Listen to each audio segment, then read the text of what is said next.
Pemirsa, terima kasih Anda masih bersama kami di iNews Prime. Hujan yang mengguyur Jakarta membuat jalan DI Panjaitan, Cawang, Jatinegara, Jakarta Timur, Jumat malam terendam banjir. Ketinggian air mencapai 50 cm dan akibatnya sejumlah kendaraan mengalami mogok mesin dan juga arus lalu lintas sempat mengalami kepadatan. Hujan dengan intensitas tinggi membuat jalan DI Panjaitan, Cawang, Jatinegara, Jakarta Timur, Jumat malam terendam banjir. Ruas jalan hanya bisa dilalui pada bagian lajur kanan sehingga pengendara terpaksa harus mengurangi laju kendaraannya.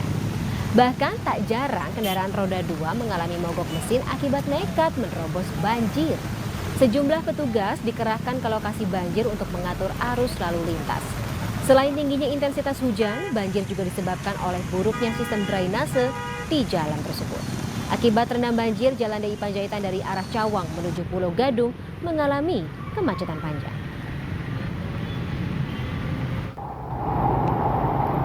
Guyuran hujan deras juga membuat arus atau ruas Jalan Pegangsaan Timur Menteng, Jakarta tergenang.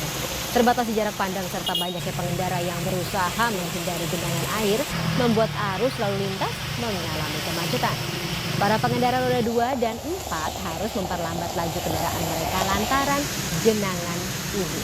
Masih buruknya saluran drainase membuat air hujan yang turun tak dapat tertampung normal. Akibatnya air kembali tumpah ke permukaan dan menggenangi ruas jalan.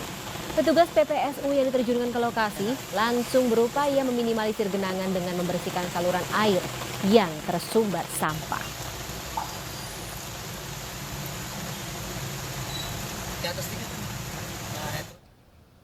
Kita beralih ke informasi lainnya pemirsa. Hasil tes kebohongan Verdi Sambo masih didalami oleh penyidik. Kadif Humas Polri menyatakan hasil pemeriksaan Irjen Verdi Sambo dengan alat lie detector merupakan kebutuhan pro justisia.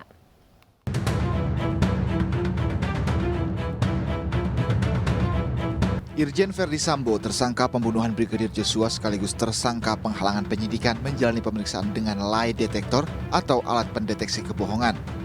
Pemeriksaan digelar di Puslap 4 Bareskrim Polri Babakan Madang, Kabupaten Bogor, Jawa Barat. Namun, Kadif Humas Polri, Irjen Dede Prasetyo, enggan menjelaskan hasil tersebut karena masih berproses. Untuk berkas tetap masih proses, sepatnya lah. Ya, sama halnya dengan hasil lie detector, karena hasil lie detector atau poligraf ini adalah masuk pro justisia. Dan juga ternyata setelah saya tanyakan lapor juga itu karena harus membuat berita acara, keterangan saksi ahli yang nanti akan dijadikan di dalam kelengkapan berkas. Ya, itu masih berproses.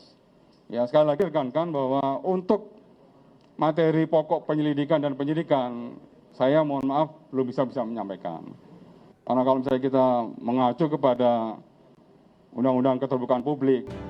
Lie detector atau uji poligraf sebelumnya juga dipakai untuk memeriksa 4 tersangka lainnya, yaitu Barada Richard Eliezer, Bribka Riki Rizal, Kuat Ma'ruf, dan Putri Chandrawati. Asisten rumah tangga Sambo bernama Susi juga ikut diperiksa. Sementara itu, mantan Wadir Krimum Polda Metro Jaya AKBP Jerry Raymond dan mantan Kasubdit Renakta Polda Metro Jaya AKBP Pujiarto menjalani sidang kode etik pada hari ini. AKBP Pujiarto disangsi penahanan 28 hari dan permintaan maaf ke Kepolisian Republik Indonesia. Sementara sidang etik AKBP Jerry Raymond masih berlangsung.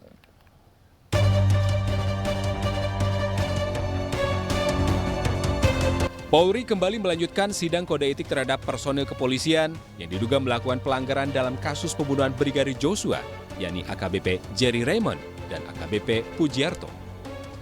Mantan Kasubdit Renakta Polda Metro Jaya AKBP Pujiarto disangsi etik selama penempatan khusus 28 hari di Divisi Propam Polri dan diwajibkan meminta maaf secara lisan.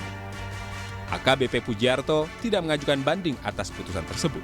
Dari pelaksanaan sidang tadi yang hampir 8 jam, untuk keputusan juga kolektif, kolegial, artinya seluruh hakim komisi sepakat untuk menjatuhkan hukuman kepada yang bersangkutan dengan sanksi etika. Yang pertama adalah perilaku pelanggar dinyatakan sebagai perbuatan tercela.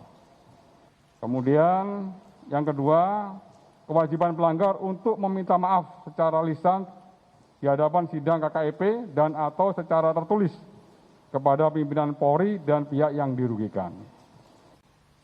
Sanksi administrasi Sanksi administrasi berupa penempatan di tempat khusus selama 28 hari. Dari tanggal 12 Agustus sampai dengan 9 September 2022 di rumah Patsus di Propam Polri dan telah dijalani oleh terduga pelanggar. Sementara itu, sidang etik mantan Wakil Direktur Reserse Kriminal Umum Polda Metro Jaya, AKBP Jerry Raymond Siagian, masih bergulir. AKBP Jerry terancam dipecat karena perannya yang meloloskan laporan palsu pelecehan Putri Chandrawati dan upaya mengintervensi LPSK. Sebelumnya, Kombes Agus Nurpatria menjadi perwira polisi keempat yang dipecat usai ditetapkan sebagai tersangka obstruction of justice kasus kematian Brigadir Joshua.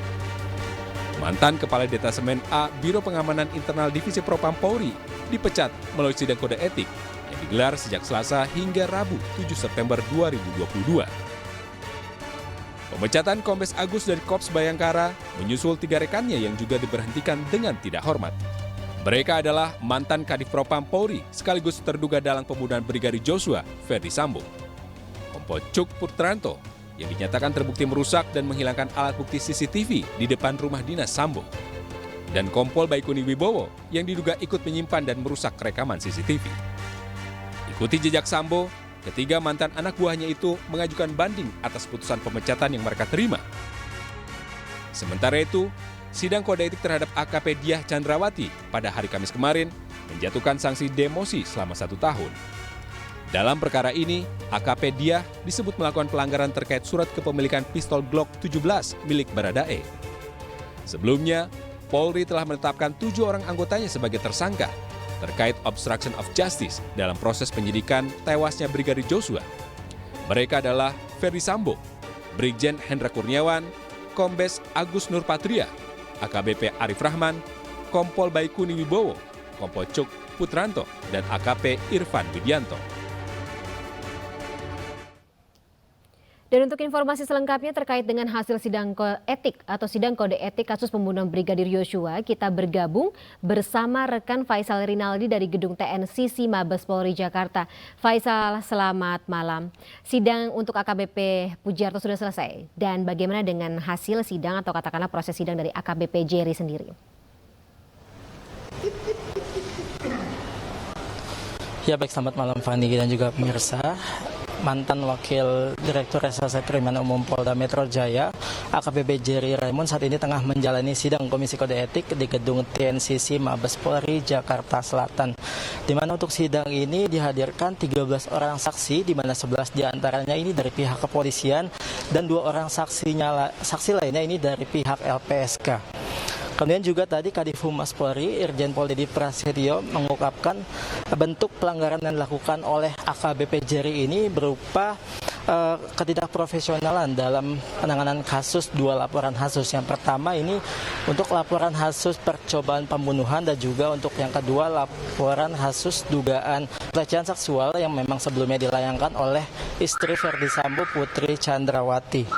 Kemudian juga hingga saat ini untuk sidang kode etik yang dijalani oleh AKBP Jerry masih berlangsung dan juga tadi Kadif Humas Polri Irjen Dedi Prasetyo mengatakan bahwa sidang Komisi Kode Etik ini akan berlangsung sampai pukul 3 pagi.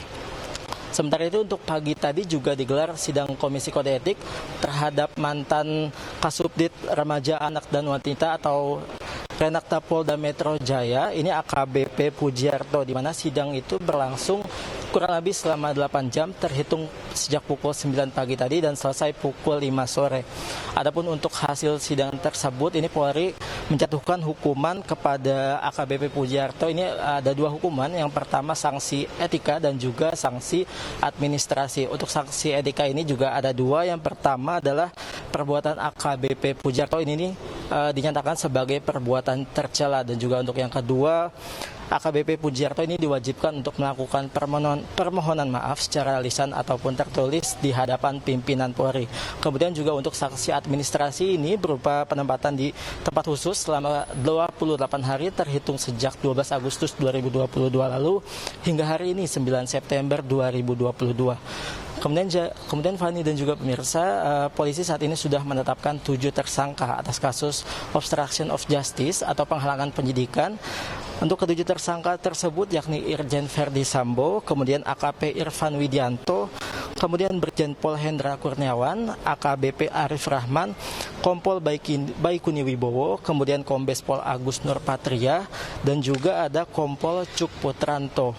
Dari ketujuh tersangka tersebut saat ini polisi sudah melakukan sanksi berupa pemberhentian dengan tidak hormat kepada 4 tersangka tersebut, yakni Verdi Sambo, Cuk Putranto, Baikuni Wibowo, dan juga Agus Nurpatria.